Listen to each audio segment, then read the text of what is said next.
Hello and welcome back to this downful idealistic crusade. In this video, I'd like to discuss and review Indiana Jones and the Great Circle, which is the new modern indie game experience by Machine Games, which is on Xbox and PS5 in addition to PC. This has received a great deal of acclaim, and I was really excited to finally be able to play it on PS5. The history of Indiana Jones video games has not been a pleasant one as an indie fan or as a gamer. As with most licensed properties, the video games have been not the greatest, shall we say, and Indy has, I think, one of the greatest, if not arguably the greatest percentage of flawed, frustrating, or downright awful games that any licensed property has ever seen. Plus, there's not as many of them as other Lucasfilm properties. As with everything indie related in terms of merchandising, promotions, and tie-ins, there's not as much as Star Wars in number and sheer volume, nor is there the same level of support, whether it's indie games, indie toys, indie tie-in published fiction. You have much more limited options as an Indiana Jones fan, and the quality can vary. But in the world of games, most of them are just not good. And some that can be explained by the actual age or when it was made, or, you have to get used to the quirks of, say, Raiders of the Lost Ark for the Atari 2600, or Indiana Jones and the Revenge of the Ancients by Mindscape, which is a extremely frustrating and very difficult text adventure.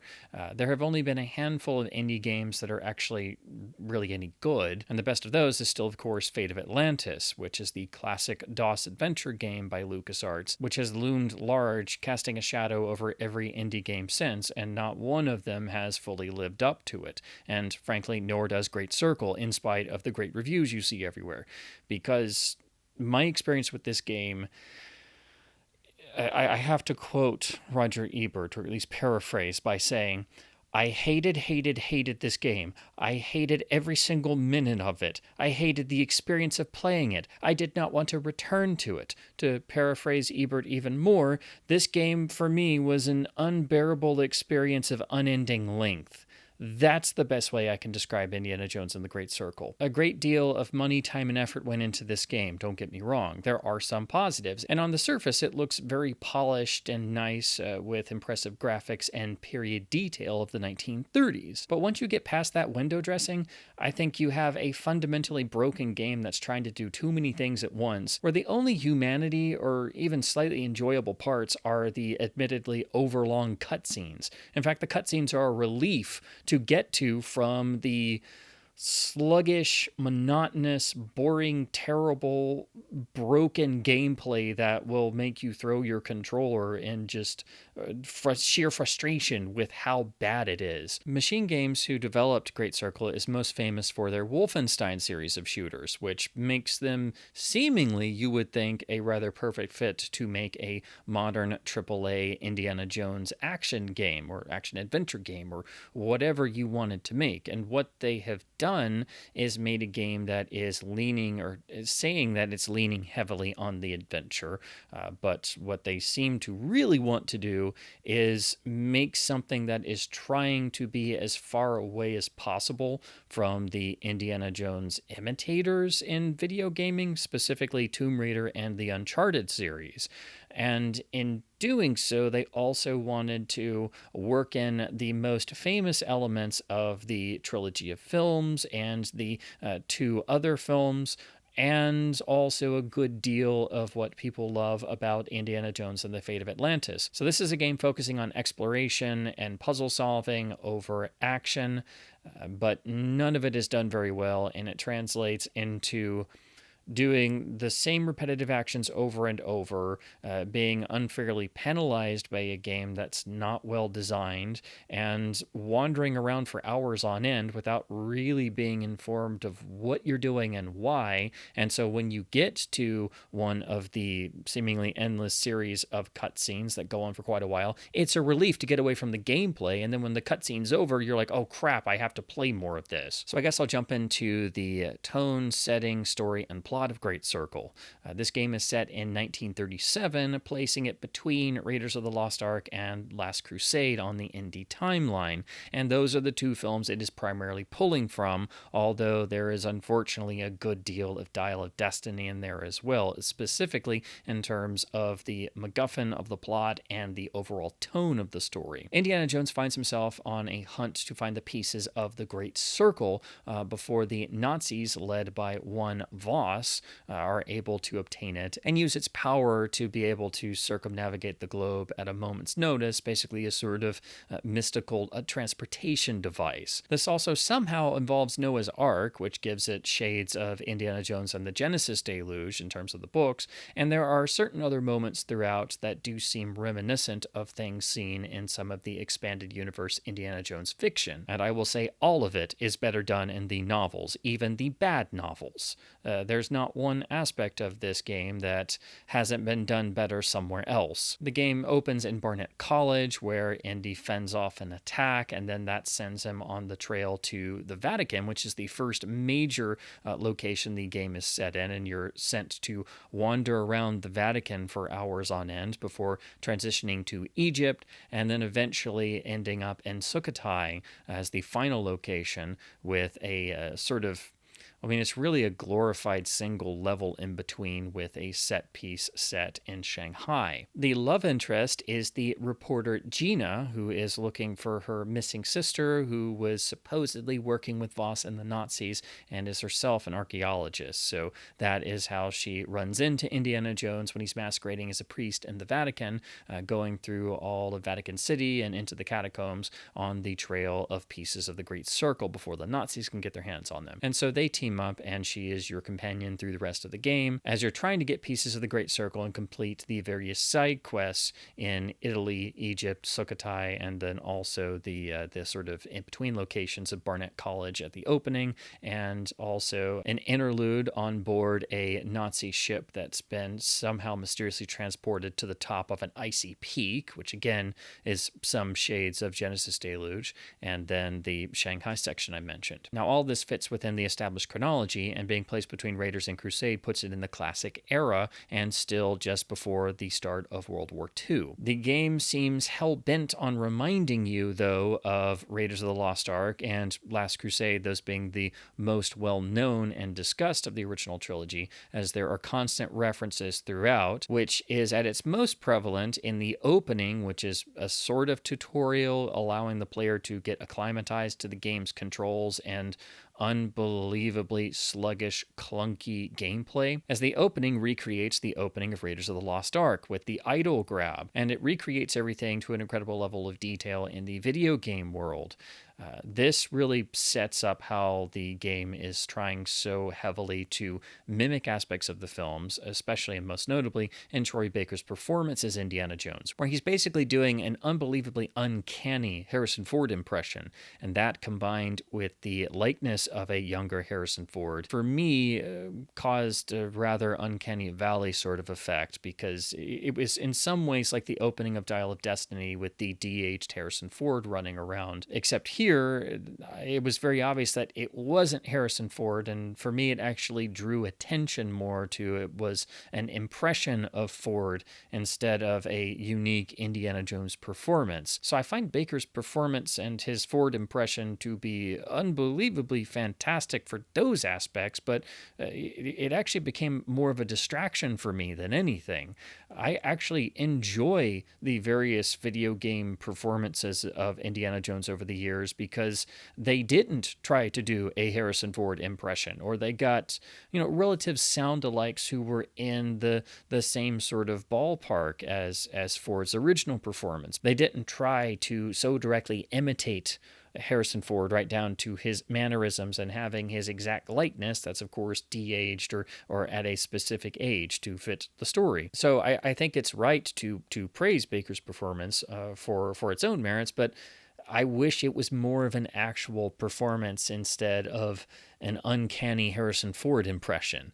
There's times where he's doing more of a performance, obviously, but he replicates even a lot of Ford's mannerisms so well that it it feels uncanny. And on top of that, as close sounding to Ford as he is, at least to me, it wasn't quite there in tone. And when you listen to the dialogue of Indy in the game, it sounds, I mean, basically, it sounds like if Harrison Ford had a bit of a head cold, because he's extraordinarily close to how Ford sounds, but it's got a little almost nasally tinge to it, and combined with the game's rather languid pace and the cutscenes that go on for a long time with lots of dialogue, it kind of turns Indy's voice into a bit of a drone at times.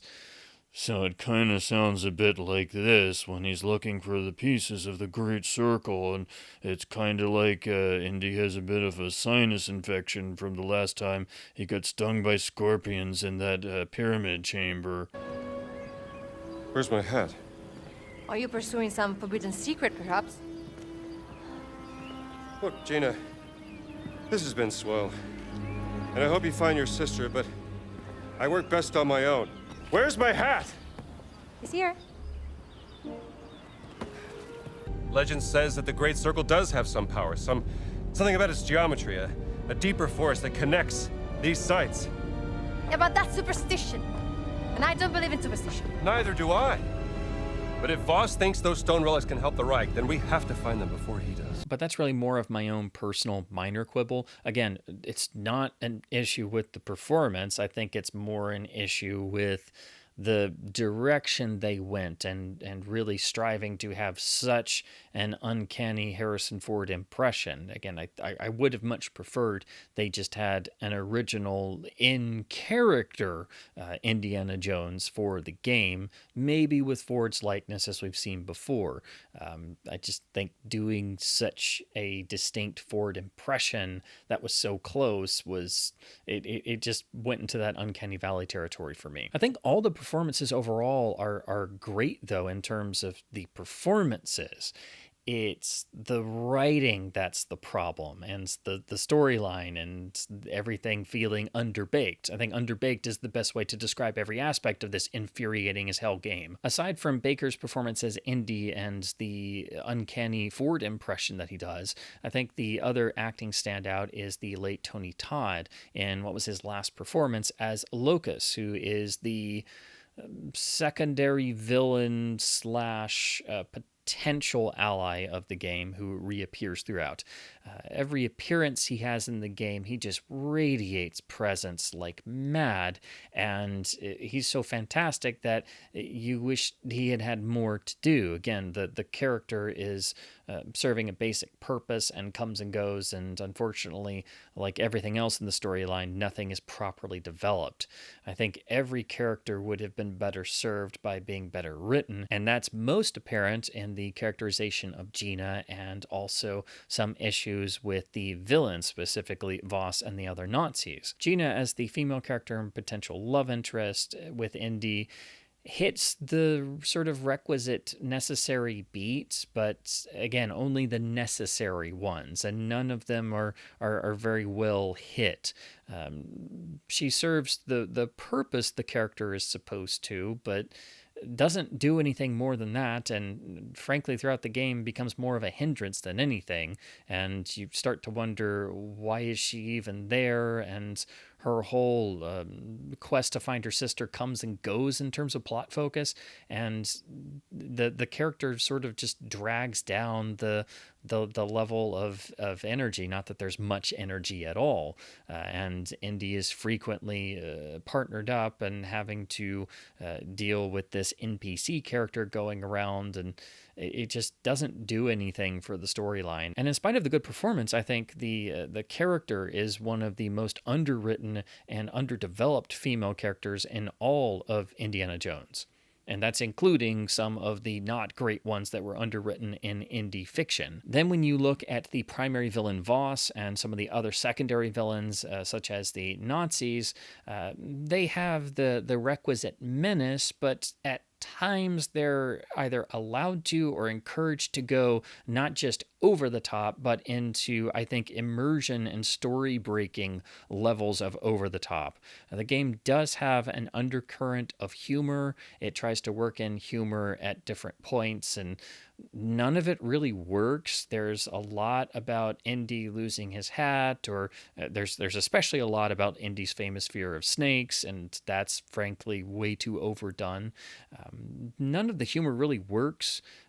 I'd say the best and most enjoyable part of the whole game is the little tiny side bit where Indy's masquerading as a priest, and a black shirt goon decides he wants to go to confession and starts confessing all the stupid stuff that he's done, and Indy's stuck on the other side. It's really the most amusing part of the whole game. It doesn't really belong in an Indiana Jones story, but it works for what it is, and that's the funniest and most human part of this entire game, that one tiny little bit of humor. But this particular issue comes to a head when the villains have specific moments that, for me, just took me out of the entire story that was being told, because they were so over the top and so, I felt, out of character, and especially out of character for Nazi villains in 1937. It took any menace out of them being villains. I mean, when you have your lead villain making monkey noises and claiming that he's just randomly an expert in not karate, but karate, just no. What I'd like to do is put the guns down. Go ahead. I'll knock your teeth out. Fair warning. I have mastered the lethal Japanese hand-to-hand combat art of karate. There are several unbelievably immersion-breaking line readings and moments by the two primary villains. Most of them are the head villain Voss. Faszinierend. Wo waren die Affengeräusche?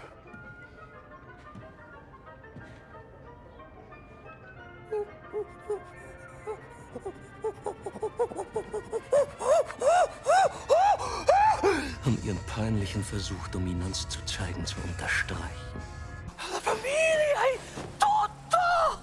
Toto! But then you have the secondary Nazi villain have this incredible immersion-breaking moment where he's taunting Indy in the icy peak sequence in the ship balanced on top of a mountain, and just starts taunting Indy by making train noises and just acting like a complete idiot. Somehow that's supposed to taunt Indiana Jones, and Indy's sitting there just staring hard at this guy, just like you, the gamer, are staring hard at your screen going, what the hell have I gotten myself into? Is this game over yet? You have no history, no nation, no leader. What you have is your stupid American cartoons. Choo-choo, choo-choo, ha ha ha ha ha ha. So I think the little clip of the Nazi going choo-choo has become, for me, synonymous with my entire thoughts about this terrible gaming experience. And I say terrible because this is one of the most infuriating games I've ever played. And that's even counting the other Indiana Jones games. I've played most of them. I am actually trying to play every Indiana Jones game, even the bad ones that I can't stand.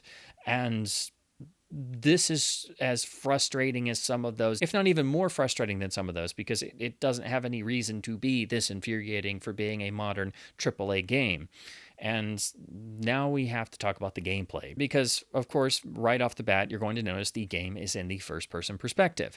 That's typically reserved for first-person shooters. So having an adventure game where you're moving around and you really need to see what you're doing all be in first person immediately causes the gamer to think differently, and it's very difficult to get your bearings. It's harder to do the puzzles, and it also makes the traversal feel much more awkward. Most people can agree this game should have been in the third person perspective, and when you do certain activities, it does switch to third person. Every time Indy climbs something or has to do certain actions like that, it goes to third person and then immediately goes back to first person, and it's really jarring.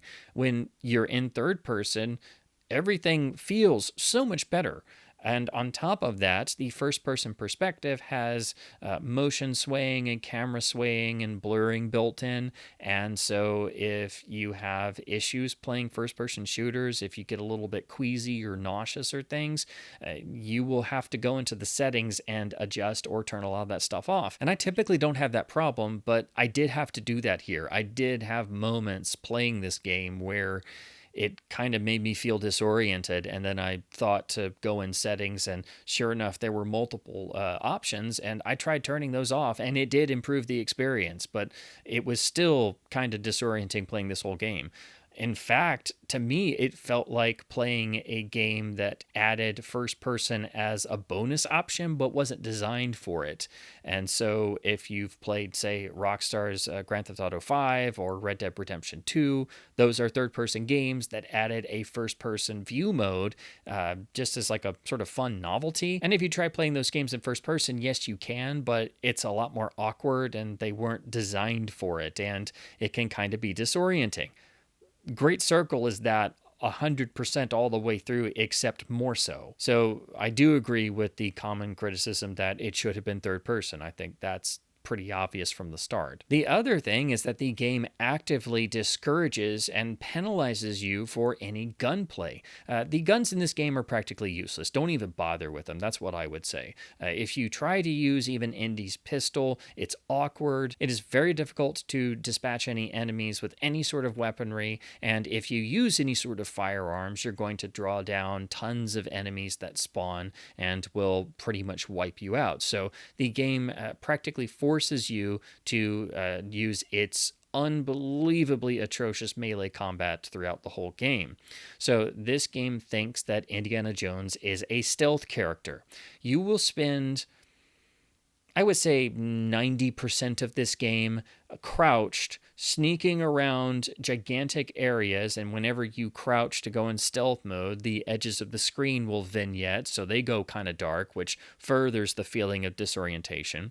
And you're encouraged to pick up any melee item, which in first person means you're holding it in front of your face, so you're crouch walking, like holding a shovel or a fly swatter or any random object, to sneak up behind every Nazi or enemy character and, clobber them to death, and then just repeat endlessly. If you're spotted, you're going to trigger a response, and then you get into the actual melee combat with fists. This is mapped to the triggers of the controller, and you've got the two fists, but it's tied to the stamina bar that you have to maintain.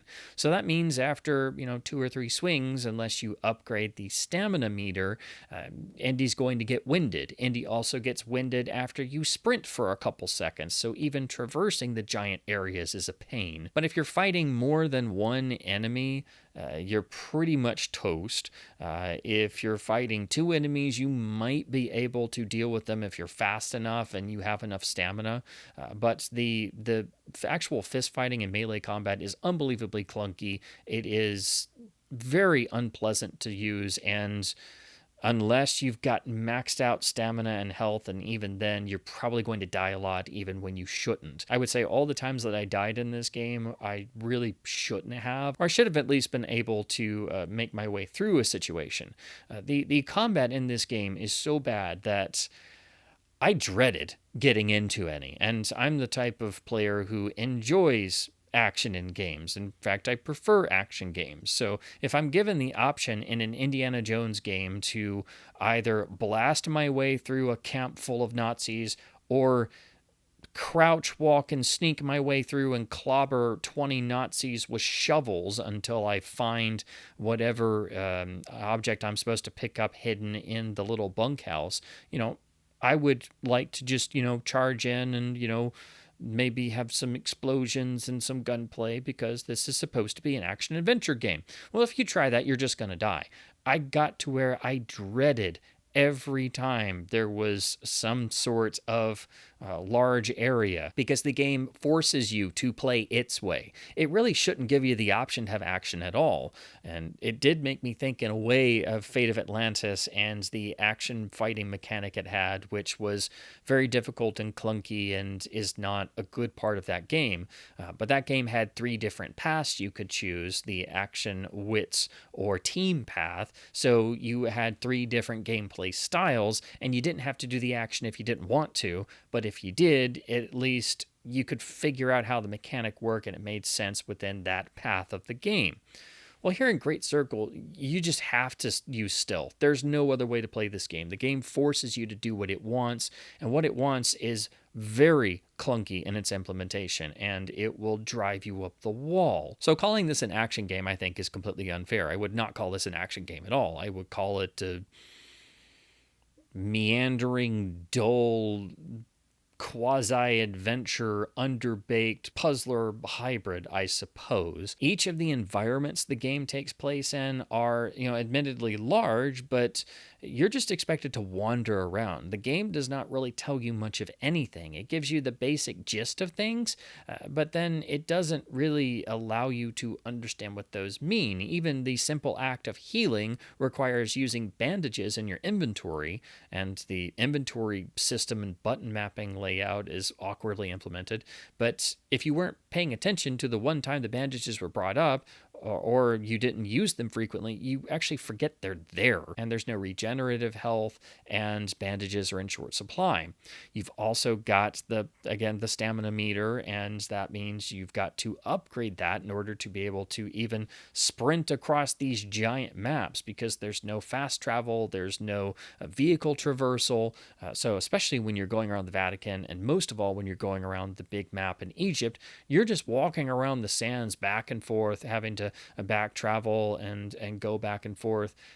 I should say there is at least a little bit of a fast travel system in terms of being able to go from a checkpoint or two to another, but that only helps so much as you're still having to just endlessly walk back and forth.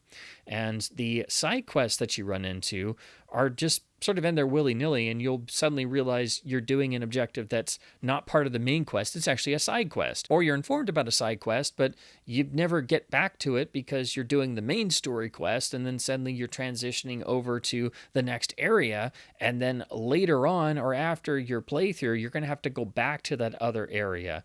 And especially if you're playing the game through and you're invested in a storyline, if you're in Egypt and you've got to suddenly go back to the Vatican, well, that just breaks your immersion because it's not part of the storyline. And you do have to backtrack quite a bit because you suddenly discover that there is a way to upgrade your health and stamina meter, which is crucial to actually getting through this terrible game. Because if you don't, you may actually wind up soft locking yourself, getting to, say, a boss battle where you need more health, but you had never gotten the materials to trade to purchase more health and stamina, so you won't be able to get past those encounters. The way you increase your meters is doing one of several fetch quests. The game is full of these. First, you have to get all these medicine bottles hidden and scattered throughout the entirety of the game. You trade in a certain amount to upgrade your health and stamina, but you don't do that right off the bat. You have to actually purchase books to then upgrade your health, your stamina, but also secondary abilities. And those secondary abilities don't often do all that much or are only allowed to be used in certain areas.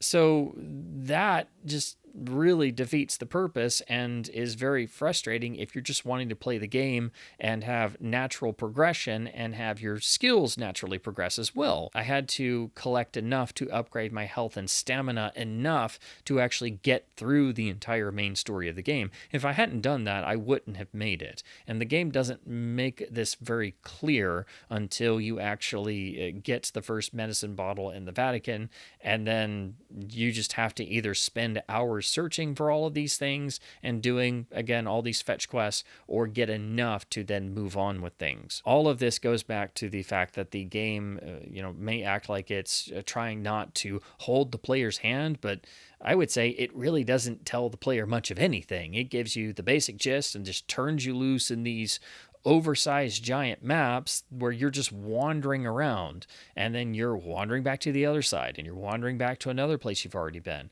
and you've got all these fetch quests mixed in, and then all of these side quests, and the border between main story and side quest and side puzzle and fetch quests and little character side quests, it all becomes blurred, and you frequently lose track of what the actual story narrative is supposed to be. Another key example of this is that there are several disguises and outfits scattered across the game that, unless you stumble across them, you wouldn't know they're there or what they're supposed to be used for.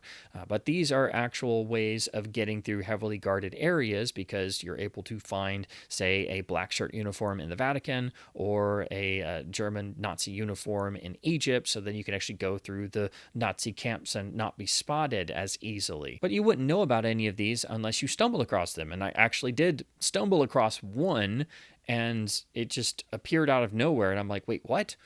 And I was completely perplexed because I didn't even know there were disguises to find in this game. And then I found one or two of the others. I didn't find all of them, but I found enough to actually make the game experience a bit more palatable.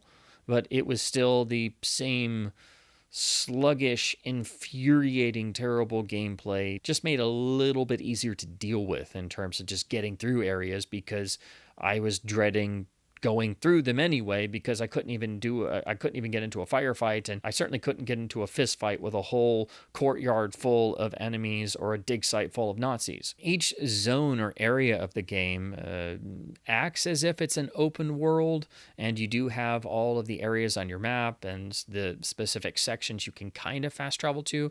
But that only goes so far, because, you're wandering around, say, the Egypt map, and you suddenly hit borders where it is not truly an open world where you can just wander around everywhere. You still have certain parameters, and you just have to constantly walk back and forth across the sands. And if you sprint for more than 2 seconds, Indy starts acting like Old Snake in Metal Gear Solid 4, panting and unable to do anything. The same thing goes for throwing too many punches in a fist fight. Suddenly Indy is winded because he's out of stamina, and if you're in a fist fight with just, say, 2 guards, you're screwed at that point. The puzzles throughout are solid, I suppose, but none of them seemed super inspired. And then the boss battles are where a lot of this stuff, again, comes to a head, because the boss battles force you to play in specific ways. It removes some of the bonuses and advantages that you've built up by earning and purchasing those books for those abilities. It forces you to do, again, what the game wants you to do. And all of the boss battles, I wound up dying a number of times when I shouldn't have, because I knew what it wanted me to do, and I was doing those actions, but the game just didn't like the ways in which I was doing them, apparently, or something. All the boss battles felt cheap and one-sided, and it was just a relief to get through them. As with the rest of the gameplay, it's a relief to stop the gameplay and go to the cutscenes. And in spite of the issues with the story, and the story not really doing anything original and being heavily derivative of Raiders most of all, but also bits of Last Crusade, a little touch or two of Temple of Doom, and having the tone of Dial of Destiny, so it's sluggish and depressing would be the best description of the tone. The cutscenes are the only part of the game that's at least remotely enjoyable, because the gameplay is so bad and so infuriating and so atrocious. There is a little bit of gameplay worked into the cutscenes, admittedly, but this is really just glorified button presses and basic QuickTime events. The cutscenes even make you do things like move the analog stick to turn a door handle, or make Indy push something. It's just very basic stuff, and it's really just more of a distraction than anything. I'd rather the cutscenes just play out so you can watch them, because that's the main takeaway most people have, is that it's more of a movie experience. And I can completely understand why they come away with that, because the cutscenes are the only thing that have any bit of resonance or land at all. The story is not good. The writing is not good. But, at least the performances are there outside of the completely over-the-top villain moments that break those scenes for me. I think it speaks volumes when it's a relief to get to the cutscenes of the material that you don't even care about or are much invested in, simply to get away from the gameplay. But then once that cutscene is over, you're back to the terrible gameplay, but there's thankfully at least a lot of cutscenes. But then that's another issue that there are a lot of cutscenes throughout the game. A lot of them are quite a bit lengthy, which is probably why they put those little button prompts in there to actually make you remember you're playing a game. But it's just a completely unpleasant experience, start to finish. You keep thinking maybe it'll get better, and admittedly, the graphics are probably the star here because they are admittedly impressive. And I think that is one of the primary factors, along with the period detail and the heavy reliance on reminding you of elements of Raiders of the Lost Ark. I think that's why people talk about this being such a great Indiana Jones experience. This is more of a sensory experience than, I would say, an actual gaming experience. But while it has certain positives, I think it's an infuriating, horrible game experience in terms of the gameplay, which feels just fundamentally broken, as it's trying to do way too many things at the same time and fails at all of them. I don't find myself going full angry video game nerd when I'm playing a game, but I did with this game, I'll admit it. I got to a point where I was just saying over and over, I hate this game, I hate this game, I hate this game. And as soon as I finished it, it was a relief to delete it from my console. That's how much I detested this gaming experience. If it wasn't an Indiana Jones game, I would have stopped playing it and not finished it. That's how bad the gameplay is. I think if they wanted to make a game like Fate of Atlantis, they should have made a game like Fate of Atlantis. I think it was a mistake to try so hard to avoid the action-adventure elements that are the core of Indiana Jones because they wanted to avoid being labeled clones of Tomb Raider and Uncharted. Well, that was a mistake because Indiana Jones is an action-adventure series. It was made because George Lucas grew up on specifically the Republic serials, which were the pinnacle of the cliffhanger action serial form. So Indy is a modern cliffhanger serial. That's what Indiana Jones is. Yes, he's an archaeologist trying to preserve the past, but that can't overwhelm the fact that it's still an action-adventure serial at heart. And this game having such terrible action and the dour, depressing tone right out of Dial of Destiny, despite the 1930s trappings of Raiders and Crusade and hitting you over the head every 2 seconds, trying to remind you of Raiders of the Lost Ark, it doesn't work and it doesn't feel like Indiana Jones, despite how much of the trappings they put in there, despite it having the Indy punch effect.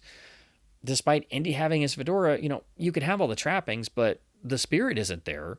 The heart of Indy isn't there.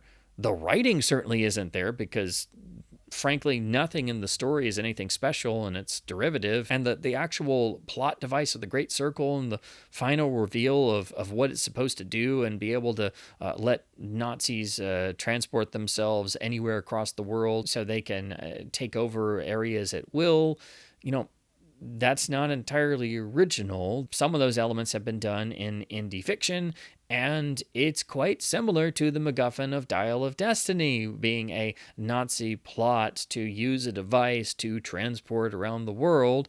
Of course, that also involves time travel, but it's quite similar to the actual plot devices, planned actions are here in Great Circle. And then you've got Noah's Ark randomly shoved in without much explanation. And that seems to be another connection to Genesis Deluge and the expanded fiction. So there's a lot of little pieces. Even having the opening action set piece inside the college, well, that seems very reminiscent of the much superior scene in Dinosaur Eggs. There's not one thing that's done here. Even Indy running around the Vatican with the fascist black shirts everywhere and having to duck around corners, that was done in the wonderful Scholastic Indiana Jones children's books in 2008. far better than this game does. You've also got the same thing Dial of Destiny had of Indiana Jones as a character apparently trying to run away from his problems, which is a fundamental misunderstanding of Indy's character. That's one of the aspects I really hated about Dial of Destiny, and unfortunately that's here too. So even though this is a 1930s indie adventure that's most closely imitating Raiders and Crusade, it's got that Dial of Destiny tone all throughout, and it's a very dour tone as well.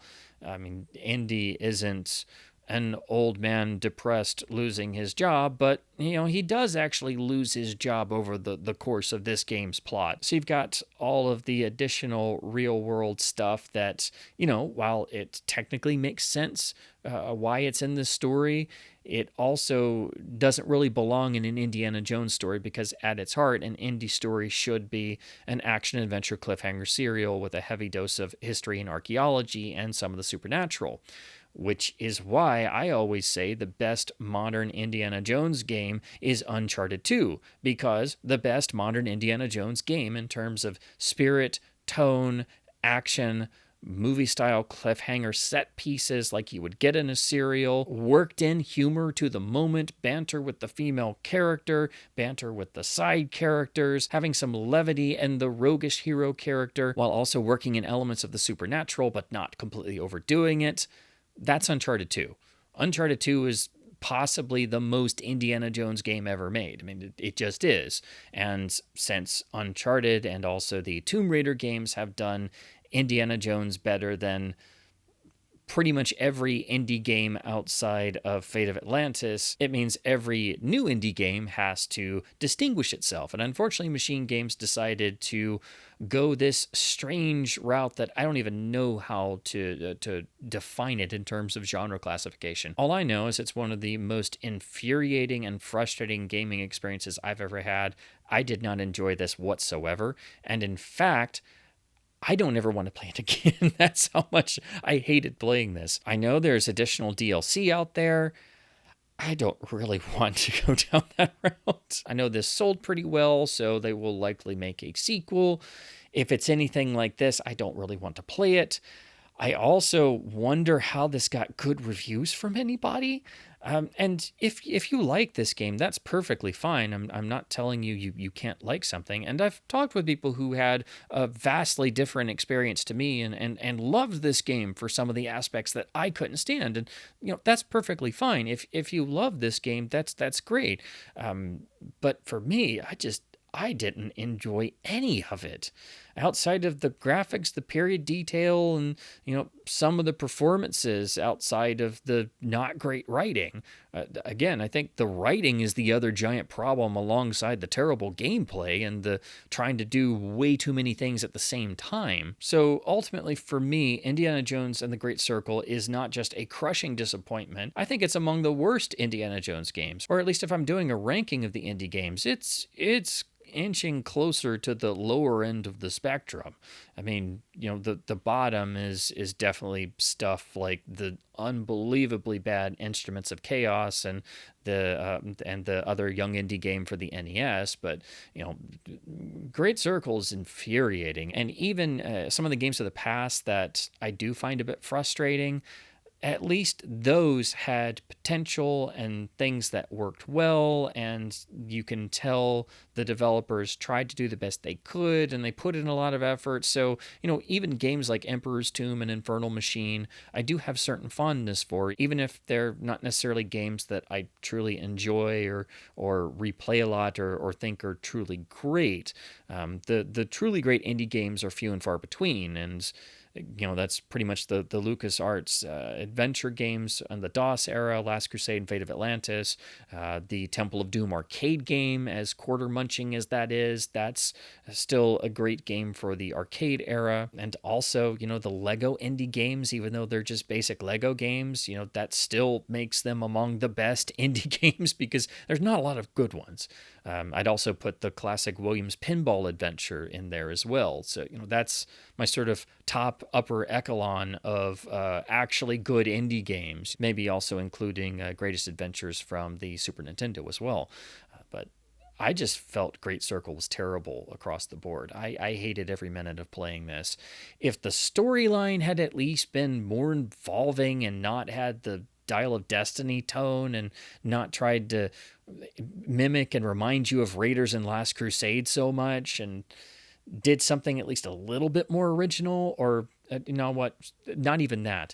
If it at least was a little bit more developed, then I might be able to give this a bit more of a pass. If the story had actually been good or good enough, like what we've seen in some of the past indie games, that would have been, at least okay for that. And I would have been able to say, as some have said, that the cutscenes are great, the gameplay not so much. But I didn't even think the story in the cutscenes was worth the full price. It's got great production values, and I think the performances are good, but what the actors are actually having to do in terms of the writing, not so much. And then you've got the unbelievably silly moments. This game simply doesn't work for me, and I really have no desire to ever play it again. I have no desire to try to get it to 100% completion and get a platinum trophy. I just don't ever want to return to this game ever again. I hated it. I hated every minute of it. And if it was not Indiana Jones and I was not trying to play every single Indiana Jones game, I would not have finished this. That's how much I didn't enjoy this. Most of all, I would like to close with the notion that struck me while I was playing this game, and then when I finished, I realized that was genuinely how I felt. I think the best way to summarize my whole experience with Indiana Jones and the Great Circle is to actually give a public apology. Now, in the world of the Bantam Indiana Jones novels, the two novels by middle author Martin Caidin are notorious for how bad, overlong, meandering, and very much out of the feeling and spirit of an Indiana Jones story they are. In particular, the first of the two, Sky Pirates, is the worst offender and is an absolutely terrible book and easily the worst Indiana Jones book there is. I've gone on record in all my indie book videos about how bad Sky Pirates is and made tons of jokes and things. But you know what? I apologize, Sky Pirates.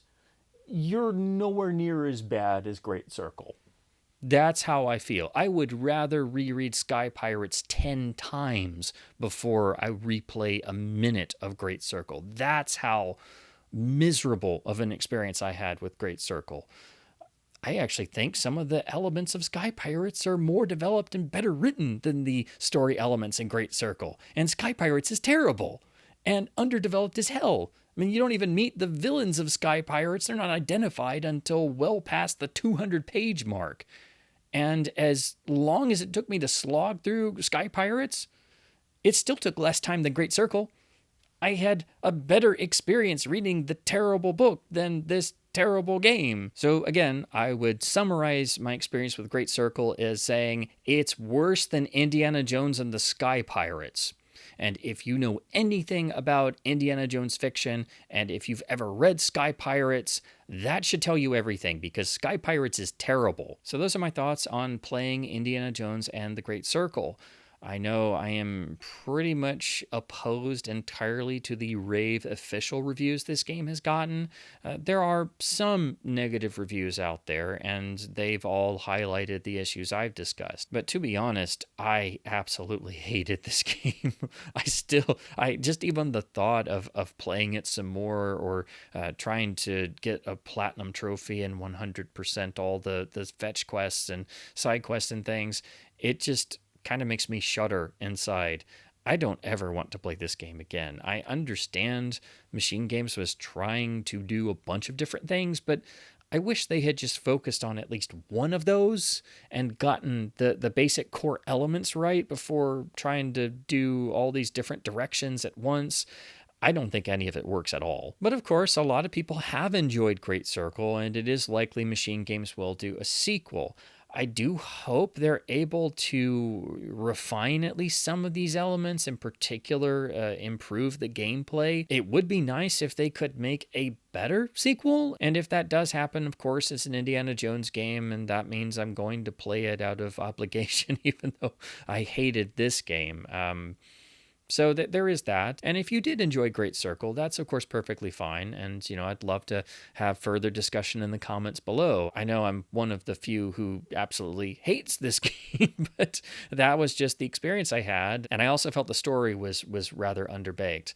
I think underbaked is the best descriptive term for the whole game. I think that describes every aspect of every element, including some of the clunky elements and some of the things that border on glitches and other aspects that just force the player to play exactly how the game wants them to play, and making all guns no better than a stick to hit Nazis with. I mean, it's a very frustrating experience. But again, everybody will have different opinions and takeaways, so I still encourage people to try Great Circle, especially if you're an Indy fan, because it's not like we've had a great modern Indiana Jones game, or even any sort of Indiana Jones game since the unbelievably atrocious Staff of Kings on the Wii and its slightly more palatable PS2 version.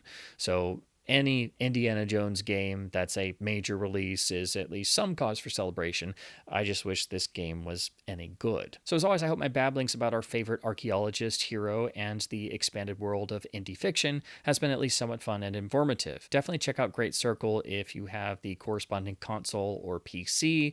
You may enjoy it where I didn't, but if you're at all like me, I would say it's an incredibly difficult, frustrating, infuriating experience. So just be forewarned, if anything I've discussed sounds like it's going to cause you headaches, you're going to get headaches. I'm just going to tell you right there. So as always, keep enjoying the adventures of Indiana Jones, keep cracking the whip, and thank you ever so much for watching. Well, by the horned toads of my ancestors, I think it's time for me to reread Indiana Jones and the Sky Pirates, because I'd rather do that than play 5 more minutes of Great Circle. Choo choo, choo choo. Ha ha ha ha ha.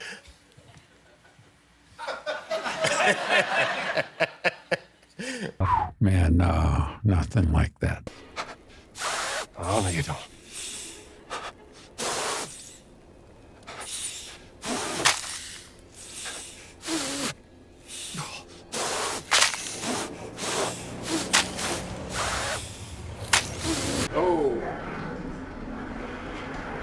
Can't just run away from your problems, Indiana.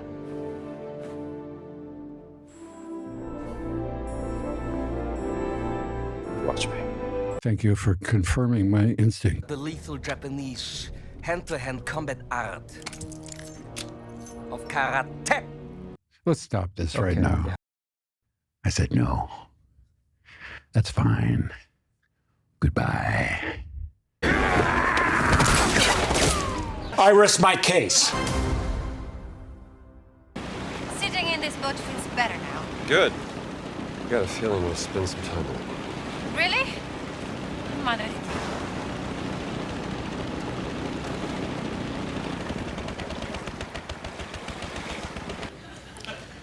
No, not really.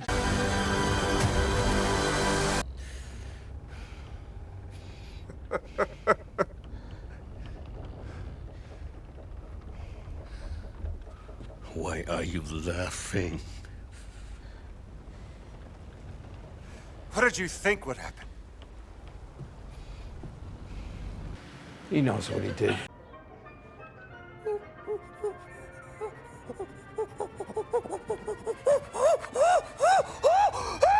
You're either on my side or you're on his side. Well, No, I'm out of here. No, Really.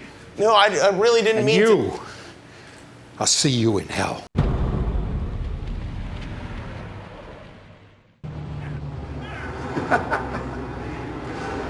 Fantastic. Oh, incredible. So, cinematic. Very impressive. Yeah? Yeah. Fantastic.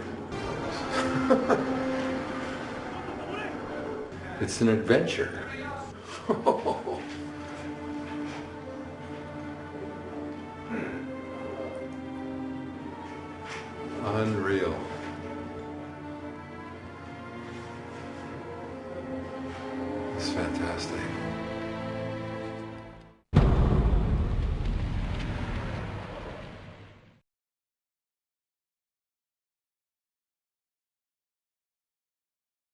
Hey, Stramble. Jesus!